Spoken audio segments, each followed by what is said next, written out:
Açıq suallarım qaldı izahı. Çox təəssüf. Saxranit eləyib başlamaq istəyirdim açıq suala. Yəni əlim dəydi, getdi video. Eybi yox, təkrar çəkirəm.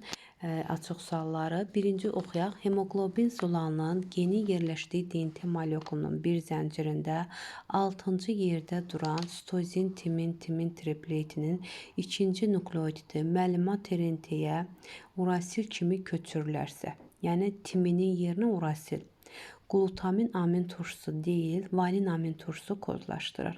Bu eritrositlərin oraq şəkilli forma almasına və oraq şəkilli anemiya xəstəliyinin yaranmasına səbəb olar. Bax, bu material, bu açıq sual sırf köhnə 10-cu sinif biokimiya kitabında, 10-11-in biologiya kitabında verilmiş materialdır. Yəni oradan götürülmüş bir hissədir. Deyirik ki, 6-cı amin turşusu. Yəni burada 6 dənə amin turşusu var da. Yəni 1, 2, 3, 4, 5, 6 dənə. Bəli, deyir ki, 6-cı yerdə duran, yəni bu yerdə duran sitozin timini, DNT molekulu, ikinci nukleoid məlumat RNT-də, yəni sitozin urasil timin olar. Bax, bu olar. Yəni valin amin turşusunu kodlaşdırır. Bu da xəstəliyə səbəb olar ki, oraq şəkilli anemiya xəstəliyinə səbəb olar. Gəlin 28-ə baxaq. Deyir, bu zulal neçə zəncirə malikdir? Bu zulalın bütün funksiyaları zulalın neçə quruluşunda tam özünü göstərir. Bax, yadınızda qalsın, hemoglobin zulalı 4-cülü quruluşdadır, düzdür? Və neçə zəncirdən ibarətdir? Hemoglobin zulalı 4 zəncirdən ibarətdir. Çünki 4-cü quruluş yaranı baxı.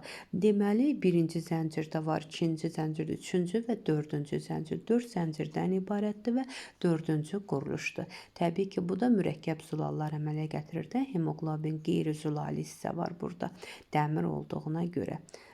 Deməli, 4 zəncir və 4-cü quruluş.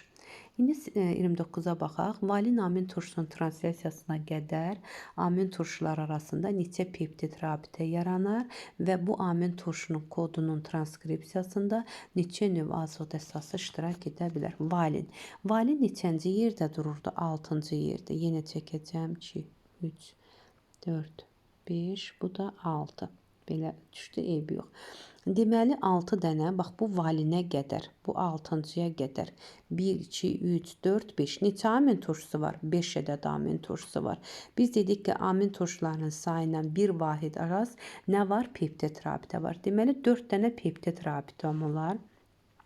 Bu amin turşusunun kodunun transkripsiyasında neçə növ azotlu əsas iştirak edə bilər? Neçə növ azot əsası? Transkripsiya dedikdə DNT də var, RNT də var. Ona görə 5 ədəd, 5 növ, yəni azotlu əsas iştirak edə bilər. 5 növ. 5 növ, 4 triplet. Burada 5 növ. Azotlu əsasların sayı. 30-a baxaq. Valin amin turşusuna qədər translyasiya olunan amin turşularının radikallarının kütləsi 270 olarsa, yəni valinə qədər, valini saymırıq, 6 dənə idi, valin 6-cı hissədə yerləşirdi, 5 dənə amin turşusuna söhbət gedir indi. Deməli, valinə qədər olan amin turşuların radikallarının kütləsi 270 olarsa, biz bilirik ki, radikalların kütləsini 128 atom kütlə vahidi veribsə, bu deməkdir ki, radikalımız məhz 54-dür, funksional hissəmiz isə 74-dür, olub 128, düzdür. 270-i mən 54-ə bölməklə amin turşusunun sayını tapa bilərəm. Tapdım ki, həqiqətən də 5 amin turşusu var idi. Bayaqdan da bunu təsdiq eləyirdik. Və bu amin turşuların kütlələrinin cəmi nə qədər olar? Bizə birinci amin turşusunun, bir də ortada yerləşən amin turşusunun artıq sonuncuya imkan vermir, 6-cıya imkan vermir, 7-ci, 8-ci və s. Bizə ehtiyac yoxdur. Sadəcə birinci və ortada yerləşən amin turşusudur. Birinci amin turşusunun kütləsi nə qədər idi? Biz bilirdik ki, 111 idi. Düzdür, özündən OH çıxardırdı, 111 idi. Burada qaldı 5 dənədirsə ümumilikdə amin turşusu. Bunun biri birincidir. Ortada olan 4 dənə amin turşusu olar, düzdürmü? Və hər bir amin turşusunun ortada olanı da nə qədərdir? 110 atom kütlə vahidinə bərabər. 4-ü də vuraram 110-a. Bunları birlikdə toplayarıq, eləyər. Cəmi nə qədər? 4 vurulsun 110, üstə gələk 111. cəmi eləyər 551 ədəd, kütlələrinin cəmi 551 itmiş olar. Yəni bu amin turşuların kütlələrinin cəmi nə qədər olar? 551. Həmişə amin turşularını tapdıqda çəkinməyin, onu yazın.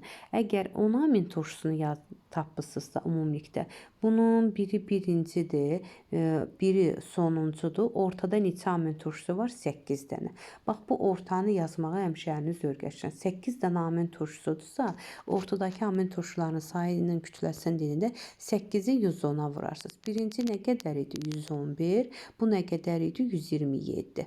Yəni bunu əlavə deyirəm. Bu testdən əlaqəsi yoxdur. Əlavə sizə başa salıram ki, amin turşularının sayını yazın deyəndə o 1 əvvəldə götürün, ortada olan 10-dursa 8 dənədir, kənarda da sonuncudur. Bax bunlara diqqət yetirək. Bu qədər açıq suallarımızın da izahı. Uğurlar.